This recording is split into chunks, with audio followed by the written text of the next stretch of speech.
The Rocking Al Show. The evolution of indie music. Independent music or indie music is music produced by an individual, a group or a commercial record label independently, where the recording and publishing is done by the individual, the group or the brand at a smaller and less commercially complicated level.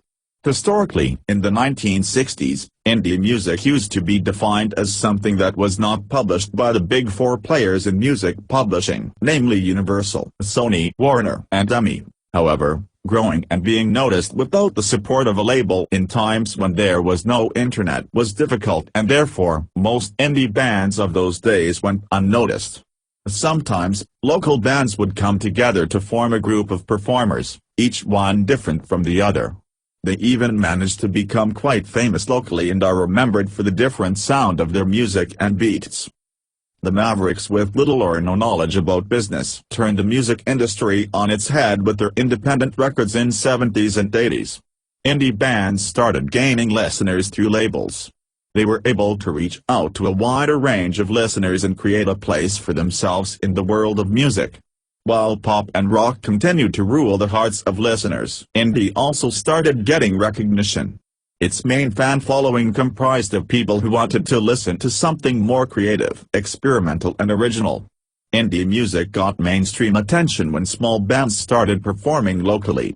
While the world could think only of international celebrities singing and dancing on radio and TV, it meant so much more to see someone they went to school with sing for a band, a neighbor's son play drums, or a relative perform live to an audience. The feeling of having personally known them would be overwhelming and attracted personal attention from fans. In my blog about indie music in the computer age, I have talked about how, with the beginning of the web, the ideas experienced momentous changes. Today web permits artists to acquaint their music with a conceivably large group of audience easily without essentially affiliating with any record label. Customized sites help artists associate all the more to their fans. Social media groups have turned into a universal system of music audience members. Making music accessible to download on the web makes marketing as simple as clicking a button. In spite of this, 90s was by far the best phase for indie music. When indie artists started to collaborate with producers and directors to make and release videos of their songs and publish an album, the craze for indie music rose to a whole new level. The small-time actors and models who acted in those videos made the audience drool over their incredibly sexy looks and performances. Some of them are famous stars of today. Such labels kept challenging the majors on the album charts during this period. The videos had a captivating story running on the screen with the song playing in the background, mostly like a mini love story, and would make such an impact on the audience that some numbers continue to be our favorites even today, not just because of the music, but because of the story associated with them. The small labels were owned and run by an individual or individuals with a single passion, music. These indie artists did not care about the conventions of the record industry and followed a very untutored approach towards business, yet were able to sustain their position in the mainstream and captivated the imagination of anyone with a passion interest in music. Since then, indie has been used to suggest anything in life which is dreamlike and can be enacted on the stage of Cinderella. In music, indie serves as a modifier, an innovative idea, a different perspective towards our contemporary rock and jazz. This gave producers and bands the idea to reconfigure the past by connecting the highlights of their already hit albums and creating new, exploratory music in different genres, which is now called the indie folk, indie rock and indie pop, to name a few.